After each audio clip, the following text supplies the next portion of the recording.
கொடுத்தாராம். இதெல்லாம் எதுக்கு தெரியுமா? நீங்க எங்களுக்கு கொடுங்க, குடுக்காட்டா என்ன தெரியுமா? சுல்தான் ஷாகுல் நபி சபிச்ச மாதிரி நாங்க சபிச்சிருவோம். உங்களுக்கு உங்க வீட்டு தண்ணி எல்லாம் உப்பா போயிடும், உங்களுக்கு பால் இல்லாம போயிடும். இந்த மாதிரி சபிக்கிறது, பயங்காட்டுறது. பயங்காட்டி மக்கள்கிட்ட சோறை வாங்கி திங்கிறதுக்கு எந்த வேலைக்கும் போகாம வெட்டிக்கும் போகாம வீட்டுக்குள்ள உட்கார்ந்துக்கிட்டு இந்த மௌலுதுக்கு மட்டும் அந்த 3 மாசத்துக்கு லைனா போய் பாஸ்டா எக்ஸ்பிரஸ் வேகத்துல நம்ம பேசுறோமே, இதை விட பாஸ்டா ஓதுறது, ஓதி இது பண்றது. அப்புறம் சினிமா பாட்டை பத்தி பேசுனாங்க.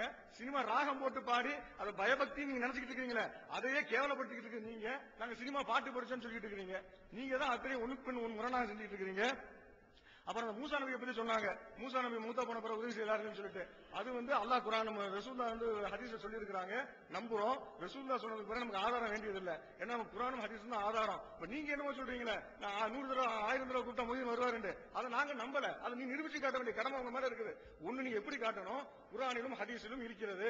மூத்தா போனவரை அழைத்தால் 1000 முறை அழைத்தால் அவர் வருவார்னு காட்டணும். அல்லது மொய்தீன் ஆண்டவரை மொய்தீன் அப்துல் காதர் ஜிலானியை மொய்தீன் கத்தினா அவர் வருவார்னு காட்டணும். அல்லது நீ செஞ்சியாவது காட்டணும். இந்த மூணுல ஏதாவது ஒண்ணுதான் நிரூபிக்க முடியும். குர்ஆன்ல இருந்தும் காட்டல, ஹதீஸ்ல இருந்தும் காட்டல. சரி, குறைஞ்சபட்சம் முஞ்சில இருந்தாலும் காட்டு, உங்க டிஜிட்டல் இருந்தாலும் காட்டு, எதுல இருந்து காட்டியோ காட்டு, இல்ல செஞ்சாவது காட்டுப்பா.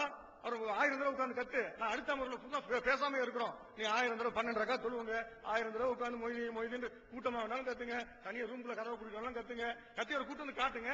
காட்டின பிரச்சனை முடிஞ்சு போயிரும்ல. அதான் அவர் சொல்றாருல்ல, என்ன நேர்ல பார்த்தவங்களுக்கு அந்த மௌனத்துல வருது, நேர்ல பார்த்தவர் நேர்வழி பெற்றுவார், அவருக்கு என்ன பார்த்தவரை நேர்வழி பெற்றுவார், என் மூத்துக்கு பிறகு என்ன பார்த்தவர் நேர்வழி பெற்றுவார், மூத்துக்கு பிறகு என்ன பார்த்தவர் நேர்வழி பெற்றுவார், எல்லாம் நேர்வழி பெற்றுவாங்க. காட்டு, அதுக்குள்ள ஆதாரங்களை சமர்ப்பீங்க, செஞ்சு காட்டுங்க. அதாவது விஷத்தை குடிச்சா சாக மாட்டேன்னு பைபிள் இருக்குன்னா விஷத்தை குடிச்சு காட்டுன்னு சொல்றோம். அதே மாதிரி 1000 தடவை அழைத்தால் வருவாங்கிறாரு மொய்தீன் ஆண்டவர்.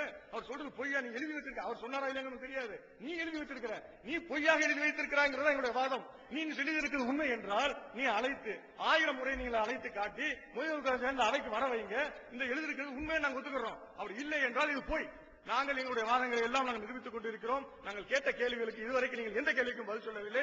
சொல்லாம டிவியை பத்தியும் ராஜேந்திர பத்தியும் எதையோ பேசிக் கொண்டிருக்கிறீர்கள். அதனால எங்களுடைய கேள்விகளுக்கு எல்லாம் நீங்கள் பதில் சொல்ல வேண்டும் என்று நான் கேட்டுக்கொண்டு, அப்ஜத் கணக்கு, இந்த அப்ஜத் கணக்கு காட்ட சொன்னோம். அந்த அப்ஜதுக்கு அலிஃபுக்கு 1, இந்த பேக்கு 2, ஜீமுக்கு 3ங்கிறது அவர் சொல்லும் போது சொன்னாரு. அஸ்ஸலாமு அலைக்கும். மதிப்பிற்குரிய சகோதரர் அவர்கள் மூசா அலைஹிஸ்ஸலாம் உதவி செய்து ஹதீஸில் இருக்கிறது ஒத்துக்கொள்கிறோம் என்று சொல்கிறார்கள். அப்படி இறந்தவர்கள் உதவி செய்வது ஒத்துக்கொள்கிறார்கள் என்று ஒத்துக்கொண்டார்கள். இரண்டாவது, அஜபத்துஹு முஸ்ரிஅம் மின் அஜ்லி தாவத்தி, அதாவது இது தொகுப்புரையில புதிய வாதங்கள் வைப்பது கூடாது. புதிய வாதம் புதிய வாதம் வைக்கக்கூடாது. சொல்லப்பட்டது பதில் சொல்லணும். சரி சரி பேச. அதாவது ஒமை யுனாதிஸ்மி அல்பம் பிகல்பத்திஹில அஜபத்துஹு முஸ்ரிஅம் மின் அஜ்லி தாவத்தி, நீ 1000 தடவை கூப்பிட்டா நான் பதில் சொல்றேன்னு இருக்கு. இங்க மொய்தீன் அவங்க வரட்டுமே அப்படின்னு கேட்கறாங்க. அல்லாஹ் சொல்றான், உதூனி அஸ்தஜிபு லக்கும், என்னை அழையுங்கள் நான் பதில் சொல்றேங்கிறான். அல்லாஹ் கூப்பிடுங்க பாப்போம். அப்ப அதுக்கு அர்த்தம் என்ன? அஸ்தஜிபு லக்கும்னா உங்களுடைய கோரிக்கையை நான் நிறைவு செய்கிறேன் அர்த்தம். அத மாதிரி கௌதராதம் சொல்கிறார்கள், உங்களுடைய கோரிக்கையை நான் நிறைவேற்றி தருகிறேன், அல்லாஹ்விடத்தில் துஆ செய்து தர்றேன்னு அர்த்தம். இதை நாம் விளங்கிக் கொள்ள வேண்டும். இரண்டாவது, கௌசலாதம் 12 வருடம் நோன்பு வைக்க முடியுமா என்று கேட்கிறார்கள். ஹஜ்ரத் ரசூலுல்லாஹி ஸல்லல்லாஹு அலைஹி வஸல்லம் தொடர் நோன்பு வைத்தார்கள். புகாரியிலே ஹதீஸ் இருக்கிறது, அவர்கள் தொடர் நோன்பு வைத்தார்கள். அது மாத்திரமல்ல, இந்த ஹதீஸ் புகாரியிலே பதிவு செய்யப்பட்டிருக்கிறது, இன்னும் பல கிதாபுகளில் பதிவு செய்யப்பட்டிருக்கிற தொடர் நோன்பு என்றால் இரவும் பகலும் ஒரு சொட்டு தண்ணீர் கூட குடிக்காமல் நோன்பு வைப்பது புகாரி ஷரீப் ஹதீஸில் இருக்கிறது. சரி, வலிமார்கள் நோன்பு வைக்க முடியுமா என்றால் நிச்சயமாக முடியும். ஏன் முடியாது? ஹதீஸ் குத்ஸியிலே அல்லாஹ் ஜல்ல ஷஅனுஹு வ தஆலா சொல்கிறான், நஃபிலான வணக்கங்கள் மூலம் என்னை நெருங்கி வந்துவிட்டால் குன்து ஸமாஹு அல்லதி யஸ்மா பிஹி வ பஸரஹு அல்லதி யுப்ஸிரு பிஹி வ யதஹு அல்லதி யப்துஷு பிஹி வ யதஹு அல்லதி யப்துஷு பிஹா வ ரிஜ்லுஹு அல்லதி புது ஆதாரங்களை வைப்பதற்கு அனுமதி இல்லை. புதிய ஆதாரங்கள் கொஞ்ச நேரத்துக்கு முன்னாடி தான் சொன்னீங்க. இல்ல நடுவில் நீங்க பேசக்கூடாது. உங்களுக்கு ஏதாவது கோரிக்கை இருந்ததுன்னா உங்க நடுவர்கிட்ட சொல்லலாம். கொஞ்ச நேரமா நீங்க தான் சொன்னீங்க, அதை கடைபிடிக்கணும். இல்ல வாதங்களை அதை கடைபிடிக்கணுங்கிற, அதை கண்டிப்பா கடைபிடிக்கணும். நீங்க தான் சொன்னீங்க, அந்த கோரிக்கை நாங்க ஏத்துக்கிட்டோம். உங்களுக்கு எல்லாம் பேசணும், உங்க நடுவர்கிட்ட சொல்லலாம். புது ஆதாரங்களை வைக்கக்கூடாது. உங்க நடுவர்கிட்ட சொல்லலாம், நேரடியாக சொல்லக்கூடாது. பதிலே சொல்லக்கூடாதுங்கிற எங்க நிலை இருந்தாலும் நீங்க பதில் சொல்றதா இருந்தா 12 வாதங்களை ஆதாரங்களை வைக்காது. 12 விவாத ஒழுங்குகள் பாருங்க. விதி 6, விதி 4. இந்த தொகுப்புரையில் புது ஆதாரங்களையோ வாதங்களையோ எடுத்து வைக்க அனுமதி இல்லை. புது ஆதாரங்கள் எதுவும் புது ஆதாரங்கள் வாதங்கள் வைக்கக்கூடாது. ஒரு தொகுப்புரையை வழங்கிட்டு போயிடும். சொன்னதே விலைக்கு சொல்லட்டும், புதுசா ஒரு ஆதாரம் சொல்லக்கூடாது. நாங்க சொல்ல நீங்க சொல்லக்கூடாது. அப்படி இருக்க இருக்கக்கூடிய ஆதாரங்கள் அடிப்படையில நீங்க வாதங்க புதுசா நீங்க அன்பு நண்பர்களே, சொல்லுங்க, வலியுறுத்தி சொல்லுங்க அன்பு நண்பர்களே, இப்போ தொகுப்புரை வாங்க.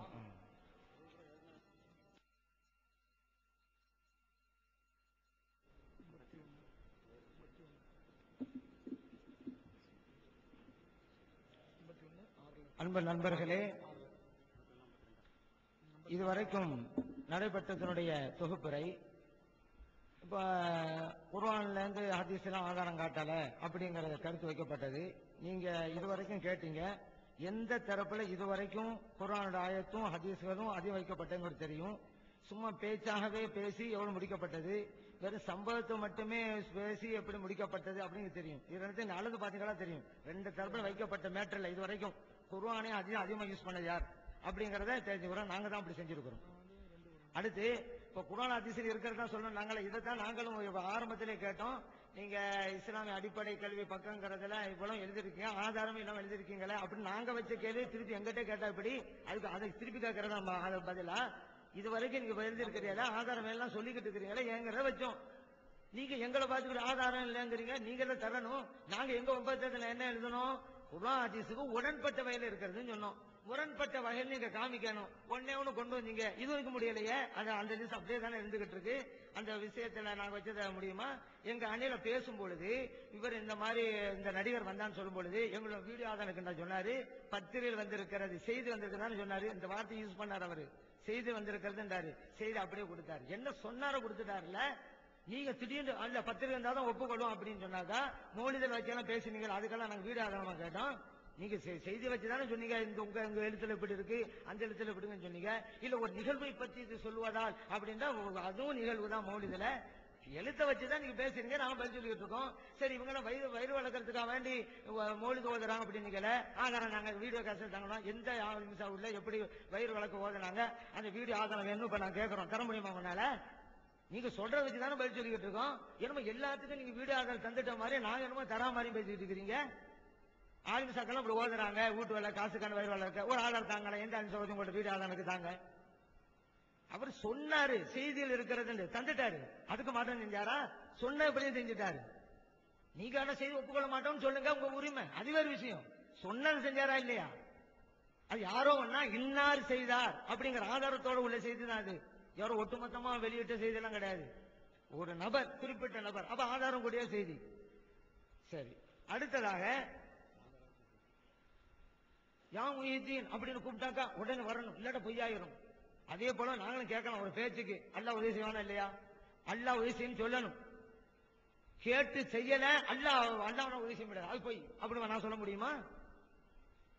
அல்லாஹ் யார் உதவி செய்வான்? இதெல்லாம் ஒரு வாதமா? அப்ப அல்லாஹ்வுக்கு எப்படி இடிக்கும்? அப்ப இறை மறுப்பாளர்கள் இருக்கிறாங்க, குர்ஆன் ஹதீஸை ஒப்புக்கொள்ள இல்ல, அவங்க நிலைமை என்ன?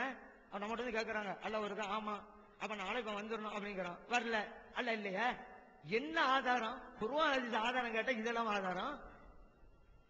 சரி, அடுத்து இப்ப இதுவரைக்கும் நான் வச்ச தொகுப்புற பல விஷயங்கள் கேட்டிருக்காங்க. ஃபர்ஸ்ட் கேட்டோம் உங்களுடைய, இப்ப நீங்க குர்ஆன் ஹதீஸ் இருக்கான்னு மொழி கேட்கறீங்க. உங்க இந்த சட்டம் எல்லாருக்கும் தான், ஏதோ சுன்ன ஜமாத்துக்கு மட்டும் தான் சட்டமே. சுன்ன ஜமாத் குர்ஆன் ஹதீஸ்ன்னு சொல்லணும், மத்தவங்க எப்படி வேணாலும் சொல்லலாம், அப்படி இருக்குதா?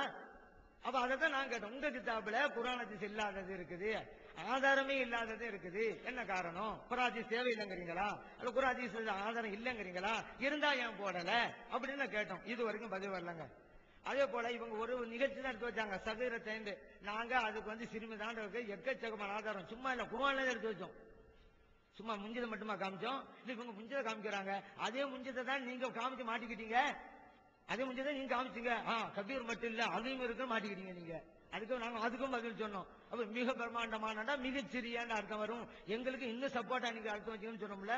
முஞ்சதை ஆதாரம் காட்டக்கூடாது, நீங்க காட்டினீங்க, அப்ப நீங்க ரத்து பண்ணிருக்கணும். அப்ப முன்னுக்கு பின் முரணா இருக்குது. அடுத்ததாக